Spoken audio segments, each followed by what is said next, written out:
Assalamualaikum warahmatullahi wabarakatuh. Perkenalkan, nama saya Muhammad Zidan Dinastiar dengan NPM 0211222037. Di sini saya akan mempresentasikan tentang peran penting komunikasi bisnis lintas budaya.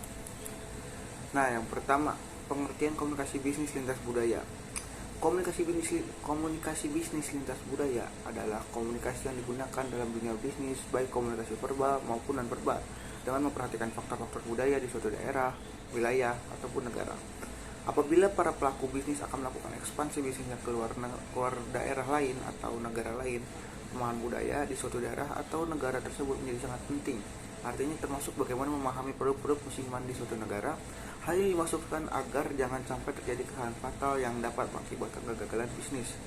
Jadi jika para pelaku bisnis ingin melakukan bisnisnya ke daerah lain atau negara lain, Hal ini dimaksudkan buat memahami produk-produk musiman di suatu negara, dan juga agar jangan sampai terjadi kesalahan fatal dan mengakibatkan kegagalan bisnis gitu. Yang kedua, alasan mempelajari komunikasi lintas budaya. Budaya-budaya yang berbeda memiliki sistem-sistem nilai yang berbeda, dan karenanya ikut menentukan tujuan hidup yang berbeda, dan juga menentukan cara berkomunikasi kita yang sangat dipengaruhi oleh bahasa, aturan, norma yang ada pada masing-masing budaya. Sehingga dalam setiap kegiatan komunikasi selalu mengandung potensi komunikasi lintas budaya atau antar budaya, karena akan selalu berada pada budaya yang berbeda dengan orang lain.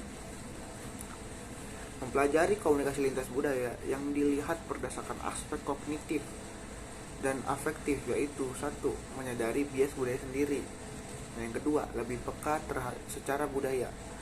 Tiga, memperoleh kapasitas untuk benar-benar terlibat dengan anggota dari budaya lain untuk menciptakan hubungan yang langgeng dan memuaskan orang tersebut.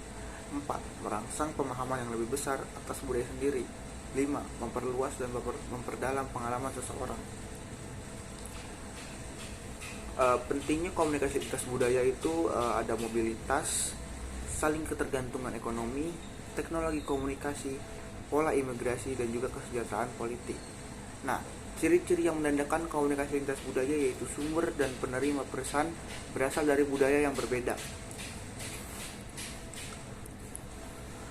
Apa alasan orang berkomunikasi? Perlunya memberikan dan diberikan pesan atau informasi. Nah, yang kedua, untuk mempengaruhi dan membantu orang lain. Yang ketiga, pentingnya mengambil keputusan dan mengatasi masalah. 4. Agar dapat mengawasi dan mengatasi masalah.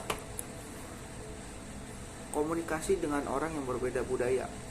Komunikasi antara orang-orang yang berasal dari nilai kultur yang berbeda-beda dan memiliki kepercayaan, nilai dan perilaku yang berbeda-beda. Nah, di sini ada proses. Di proses ini ada enkulturasi.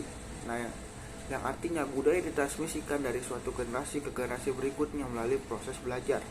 Lalu selanjutnya ada alkulturasi, yang mana budaya seseorang terbentuk melalui kontak langsung dengan budaya lain yang terjadi secara terus-menerus.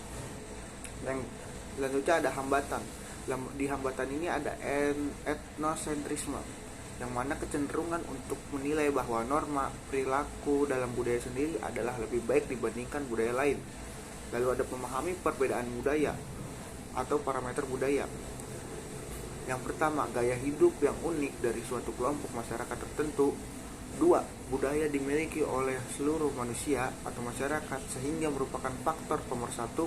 Nah, yang ketiga, merupakan pengetahuan yang dapat dikomunikasikan memiliki andil pada perubahan sosial. Nah, karakter budaya yang menyangkut komunikasi dan bahasa. Dalam suatu kelompok bahasa terdapat perbedaan seperti dialek atau makna yang diberikan pada gerakan tubuh. Nah, yang pertama ada pakaian dan penampilan. Kimono yang biasa dikenakan oleh orang Jepang, dan untuk wajah yang dicoret-coret itu berasal dari suku Indian. Nah, untuk makanan dan kebiasaan makan itu ada daging sapi yang dimakan oleh orang Amerika, tapi dilarang bagi orang Indo karena orang India maksudnya, karena sebagian besar masyarakatnya menganut agama Hindu. Dan juga mempergunakan tangan Indonesia, sedangkan untuk mempergunakan sumpit Jepang. Karena sebagai orang Indonesia memiliki kebiasaan untuk menggunakan tangan ketika memakan, dan juga untuk Orang Jepang sendiri atau Cina dan Korea itu mereka biasa menggunakan sumpit ketika makan.